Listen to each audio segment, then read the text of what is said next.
The record will reflect the presence of counsel for the parties. The defendant is present. You may be seated. All right.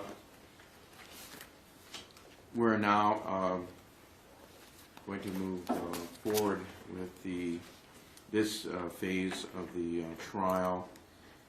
And with respect to the final phase of the trial, concerning whether the prosecution has proven beyond a reasonable doubt that the murder in the second degree of Carly Scott was especially heinous, atrocious, and cruel, manifesting exceptional depravity, does the prosecution waive its right to present an opening statement, Mr. Rivera? Yes, Your Honor, we still waive. With respect to the final phase of trial concerning whether the prosecution has proven beyond a reasonable doubt that the murder in the second degree of Carly Scott was especially heinous, atrocious, and cruel, manifesting exceptional depravity, does the defense waive its right to present an opening statement, Mr. Apopolo? Your Honor, I hate to do this, but may we approach on a separate predicate matter? Sure, you may do so. We have, and I'm not sure who owns these, but we have some microphones here, and I don't know if they're active, but if you're asking to approach, I just have to determine whether or not this is going to be a live microphone when we do this, and if we can get that sorted out, then we can. I'm happy to let you approach. I just want to work out the logistics from a technical standpoint.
Before we continue, oh, I'm so sorry. No, sorry.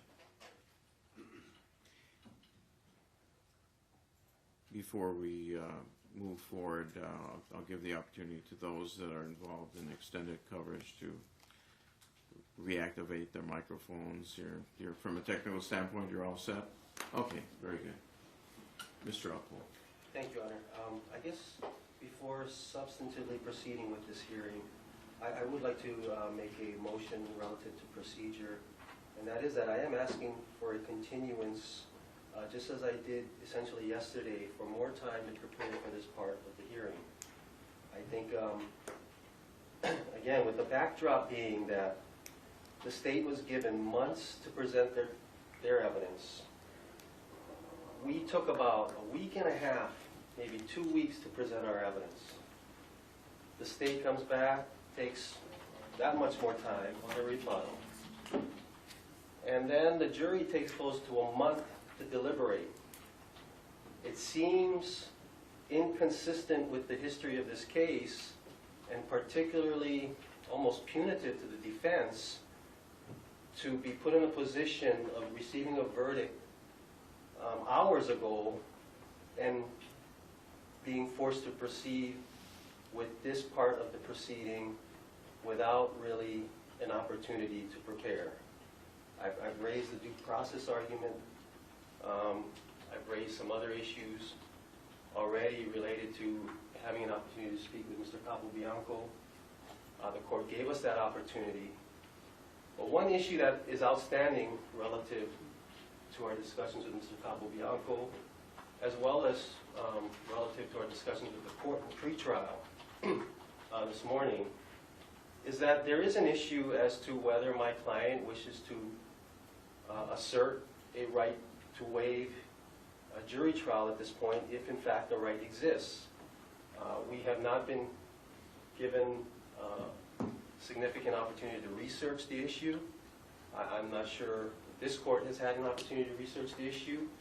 All we're really going off of right now is the court's pre-trial intimation that it doesn't feel comfortable or something along those lines. If that right exists, it's something we want to explore, and we want to have a significant opportunity to do so. Given the backdrop, the history of this case, the amount of time that the defense has been afforded to present its case, or really the minimal amount of time that the defense has taken, we do not see any prejudice in the granting of this continuance. It may inconvenience the jury for a holiday weekend, but in light of the history of this case, I would submit that that is outweighed by my client's due process rights. And again, in particular, this issue, as it relates to the issue of whether he has a right to proceed jury waived or with the jury. And, based on at least that particular ground, as well as all of the other grounds that I've expressed as of yesterday, we are asking for further time to prepare for this part of the hearing. Mr. Rivera, do you wish to respond? I'll be brief. With all due respect to the defense, Your Honor, we're at this stage because the defendant has asserted his right to a speedy trial. Early on, when this case, at the very onset, the state had sought a continuance for certain evidentiary purposes, and that was denied because the defendant, again, asserted his right to a speedy trial, and this court afforded him that right, and we're at this stage at this point. It's not fair for the defendant to pick and choose when he wants to speed up and when he wants to slow down as it benefits him or not. And at this stage, the state is prepared to proceed with argument with respect to the second phase of this case. Furthermore, all parties were given notice back in February of 2016 when the state re-indicted this case and did the bifurcations. That became clear that there would be a second phase of this case. And this trial has been ongoing for a long time, and this should be no surprise to either side. Once again, we are ready to proceed, Your Honor, with the second phase of this hearing. court has considered heard the arguments of the parties with respect to the request to continue this phase of the trial. The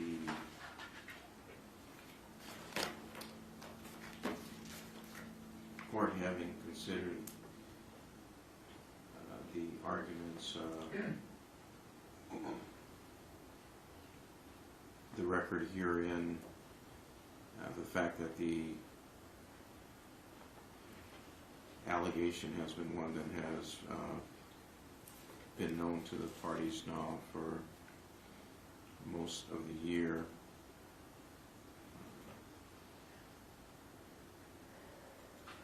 The manner in which the case was going to be tried also been known by the parties well before the commencement of trial. In other words, since the indictment was returned.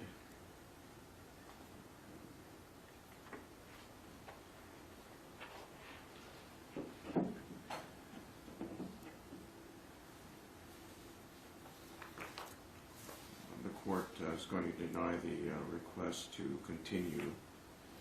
The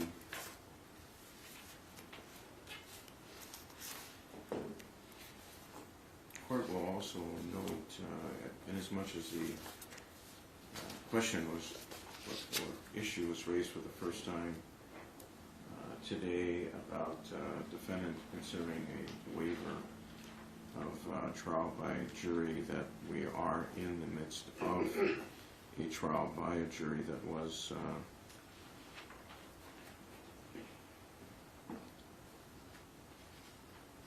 the defendant's choice. The jury is in the midst of its work in this case, and is going to be asked to answer a special interrogatory relating to the manner of the commission of the offense of murder in the second degree, and the fact that the statute provides that the court may sentence a person if a certain in a certain manner, if a determination is made by that the murder was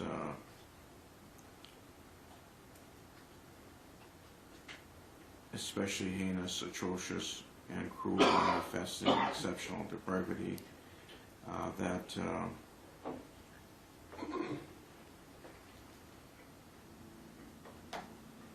essentially the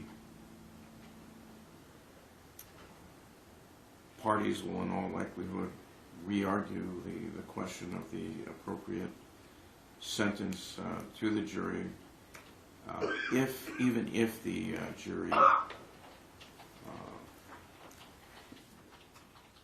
determines that the prosecution has proven beyond a reasonable doubt that the murder in the second degree of Carly Scott was especially heinous, atrocious, and cruel, manifesting exceptional depravity.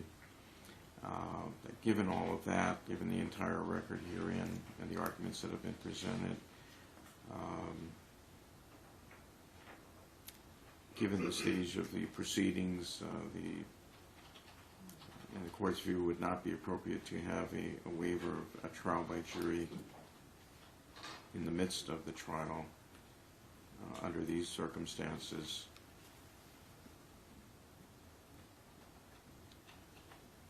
Additionally, this court has presided over this matter in a trial by jury. The role of a trier of fact, if the trier of fact is the judge, would be different if that court is going to be the trier of fact with respect to this particular question. The trial has lasted several months. There may be a question related to who would then be in a position to hear that evidence, and it may actually result in a circumstance where all of the facts presented during the trial during the past several months would need to be presented to a new trier of fact. The trier of fact is a judge as opposed to a jury. Here the defendant has made a choice to have a trial by jury and to assert his right to a speedy trial, which is certainly his right to, and there's nothing wrong with doing so. He's made that choice. We're in the midst of the trial. The jury has made certain determinations to date, and in the court's view, that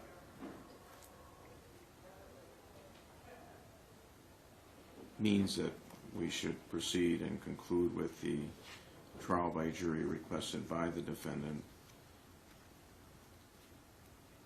And we certainly shouldn't have a circumstance where the parties would be in a position to, or be required to present this case once again to a new trier of fact during the midst of these proceedings.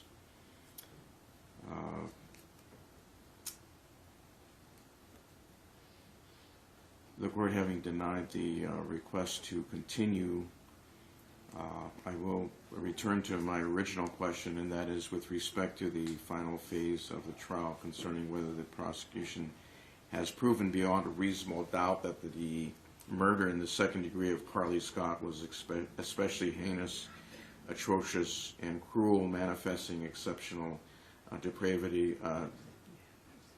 Does the defense waive its right to present an opening statement, or does the defense wish to present an opening statement? Given the amount of time we've been given to think about this, Your Honor, under the circumstances, we're going to waive it. All right. We have no other option. Right. Well, respectfully, I do feel you do have another option, because I would allow you to present an opening statement if you so desired.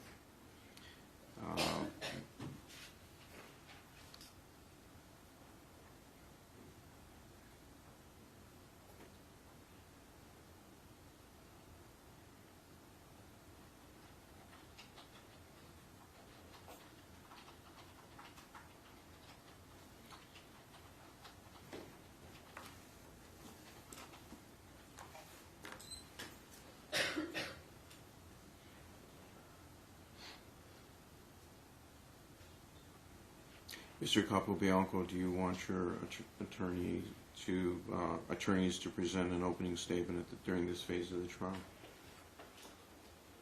That's all right. I'm sorry? I said it's all right. I agree with my attorney's decision to waive that. All right. Thank you. All right. Next, then, with respect to the final phase of trial concerning whether the prosecution has proven beyond a reasonable doubt that the murder in the second degree of Carly Scott was especially heinous, atrocious, and cruel, manifesting exceptional depravity, does the prosecution rest on the evidence presented during the trial? Yes. You know, I'm sorry to bring this up, but the wording is "or cruel," it's not "and cruel." Did I say "and"? My apologies. If I said that, I misspoke. My apologies. Thank you, Your Honor. Thank you for correcting me. Rest on the evidence presented. Yes, and thank you for correcting the court. All right. With respect to the final phase of trial concerning whether the prosecution, well, strike that.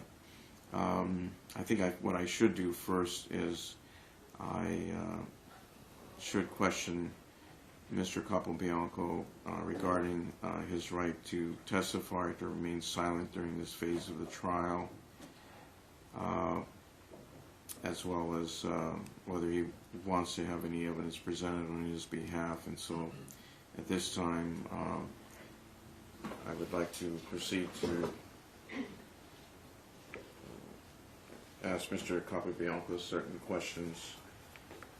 So, Mr. Capobianco, you may stand. Thank you very much. You may recall that at the beginning of the trial, I questioned you concerning your right to testify and your right to remain silent during the trial. Yes.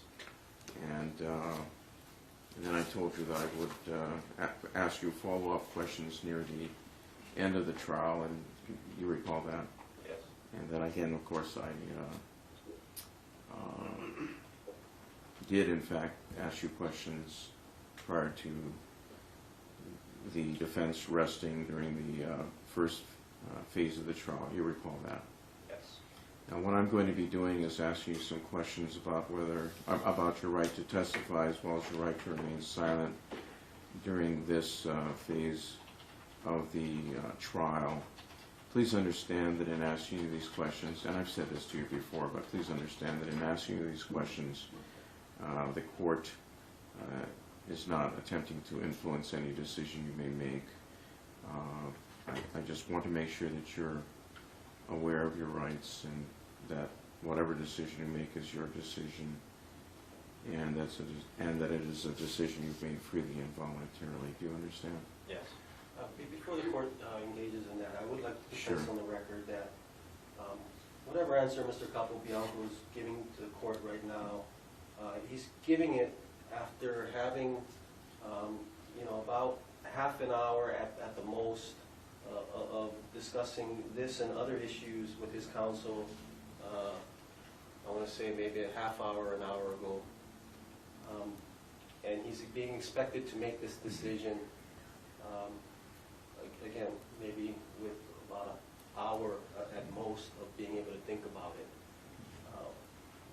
I would humbly submit that this is not the kind of question he should be presented and should be expected to give an intelligent answer after half an hour of counseling on the day that he's supposed to be making that decision. This court kept us here until 4:30 yesterday.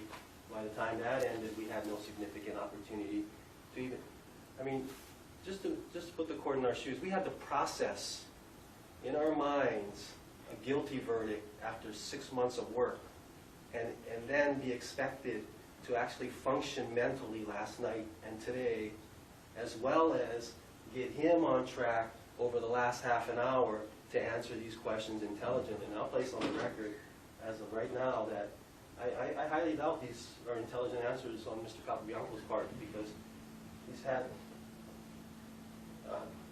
particularly relative to this issue of whether he's going to testify in this hearing, about 10 minutes of conversation in a room earlier this morning with us. No time to sleep on it, no time to significantly think about it. And again, I made this argument yesterday. This verdict came down yesterday. I don't think that the court expected us, nor did we have an obligation, to continue working in anticipation of every possibility here. Otherwise, we would have been working on motions for new trial, motions for mistrials, notices of appeals already, and be billing the court for it. I think the standard here is bring it back as soon as practical. We are supposed to have this hearing as soon as practical. That is the express ruling. What is that, Jonko case, which builds upon Young? It's not practical. I don't think it's practical for him to give an intelligent answer to this court relative to this colloquy. And I'll just place that on the record. Thank you, Mr. Opo. Let me do this. Let's take a recess to find out if there are areas that Mr. Capobianco wants to discuss with you. And well, the thing is, Your Honor, I've asked him for a final decision in the room. My problem is that I can't imagine it's an intelligent decision without even having a night to think about it. I haven't even been able to process the appropriateness or inappropriateness of him to testify. I can't imagine how he could digest the verdict yesterday as well as process this analysis at this point in time. well, nevertheless, though, I think it's appropriate to give you a chance to at least sort out whether there's areas that you would like to discuss with you, and you can then report that to the court, and I can consider that. I'm going to tell you right now, Judge, I'm going to come back with creating the same record, because I can't expect a layperson in his position to process the verdict and to make an intelligent decision